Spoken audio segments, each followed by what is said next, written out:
Introducing the Preposition song brought to you by Mrs. Stolfus and Miss Leach. Around, across, among, to, against, along, beyond, through, before, behind, on, under, without, after, during, for, about. These are prepositions you have heard before, and you haven't met us all. We'll introduce some more. Beside, between, amid, of, except, upon, below, above, out, by, until, at, over, within, outside, inside, up, from, in. These are prepositions useful every day. We relate the other words to everything we say. Da-na-na-na-na.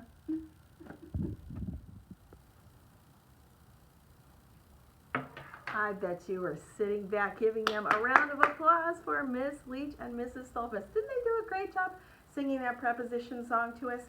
Now, if you really want to sing along with them, you can go back, and I'm going to put up the words up on the Google Docs. You can actually learn those words along. Now, there's a purpose. There's always a purpose, you know that, for what you're learning today. But before we get started, let's make sure that we stop and ask God to help us. God, we thank you for today. We thank you for the gift of language and how it can help other people around us, help us to be clear, help them to be able to understand what we're trying to communicate.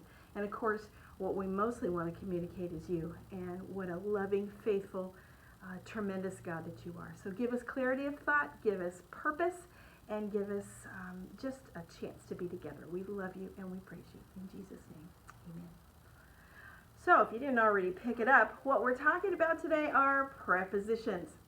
Now, prepositions, they are one of the 8 parts of speech, but they're not a noun, they're not a verb, they're not an adjective or an adverb. They're not any of those that we've already talked about. But what they do is they show a relationship between some of those words and other words in the sentence. Let me give you a little example that I found this morning in my devotions. I thought this was an excellent thing. I was reading in Galatians this morning in chapter 5, and I came across this verse. And it said, "We live by the Spirit, let us keep in step with the Spirit." Now, if you reduce that down to just its most vital parts, the subject and the verb, the noun and the verb, that would be we live. Everything else in the sentence, just about, are tiny phrases that go together to explain how do we live. Most of the time, a preposition is going to be attached to some other words that are going to answer the question how. They're going to give more information. They're going to make that noun and that verb clearer. They're going to show you how some words are connected to other words. Now, if you go ahead and get your book open to 275 in your language book, if you aren't already there, I want you to take a look at the very top of the page. There's a green box, and it says common prepositions: about, above, across, after, along, around, at, before, behind, below, beside, by, down, for, from, in, inside, near, of, off, on, out, outside, over, through, to, under, until, up, and with. Now, those are the most commonly used prepositions. Not that they aren't the only prepositions. There are some others that are used, just not that we use very often now. Some of them are older in Old English, or you might use in, more developed, exciting writing. But for you and I, for our everyday languages, those are the prepositions that we're going to use.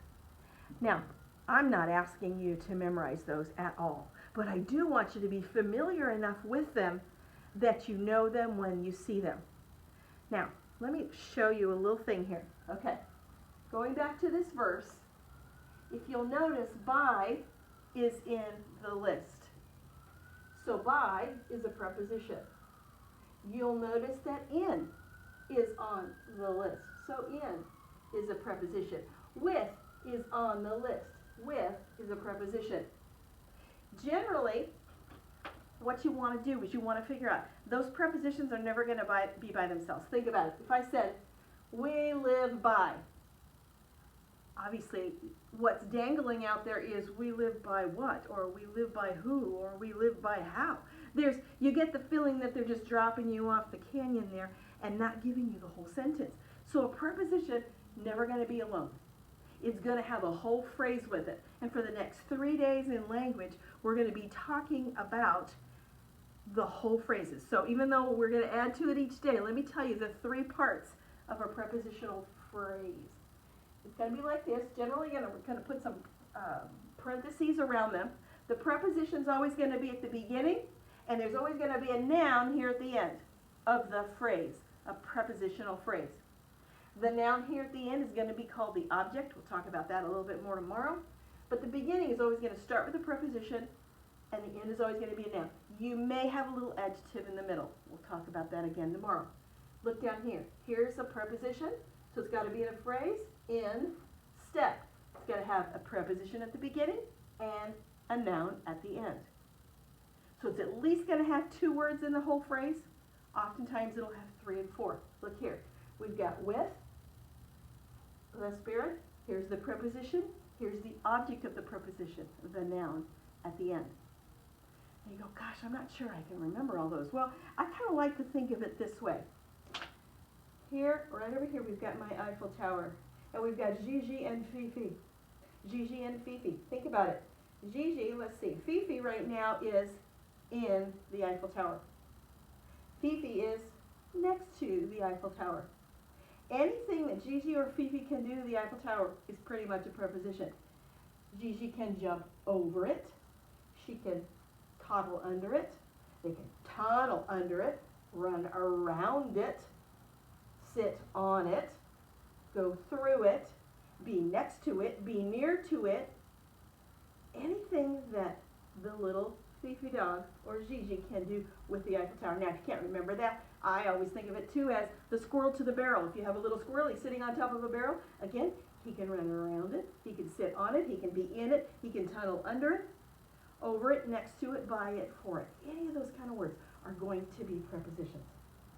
So now that you've got a better idea of where they are and what they do, look back to your book, 275. Look at the guided practice on 1 through 5. There's going to be 1 preposition in each of those 5 sentences. 1 in each.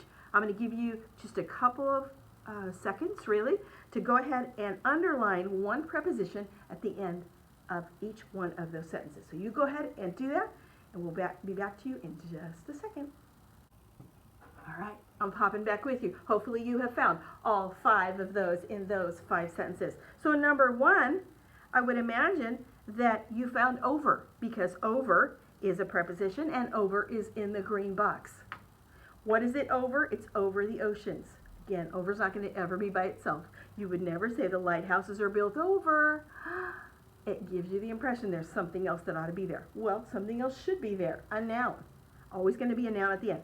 Number 2, lighthouses, warn sailors. Did you find of? Yep, of is right there. Of is the preposition. Of what? Of how? Well, of dangerous waters. That's the whole prepositional phrase. Never going to be by themselves. Number 3, the first lighthouse was built in Egypt. In where or in how? In Egypt. So, in is the preposition. Egypt is the noun at the end of the prepositional phrase. Number 5, the Pharaoh's lighthouse used fires for. Did you find for as a preposition? For what? For light. It's going to be a prepositional at the beginning and a noun at the end. For light. Number 5, the light was 400 feet where? Above the ground. Above the ground. Above is the preposition. Ground is the noun at the end of the phrase, the object of the preposition. Now, some of you really good language scholars are probably remembering from a couple of weeks ago when we talked about, adverbs. And didn't we talk about the 5 questions that the adverbs answers? Which one, what kind, how many, how much, and whose? Was that adjectives or adverbs? It was adverbs, for sure. Actually, those were adjectives. Sorry. I'm thinking of adverbs now. How, when, where, how often, to what extent. How, when, where, how often, to what extent. these prepositional phrases are going to answer some of those same questions that an adverb might answer, but they're going to be in a whole phrase. An adverb can be by itself, but a prepositional phrase cannot.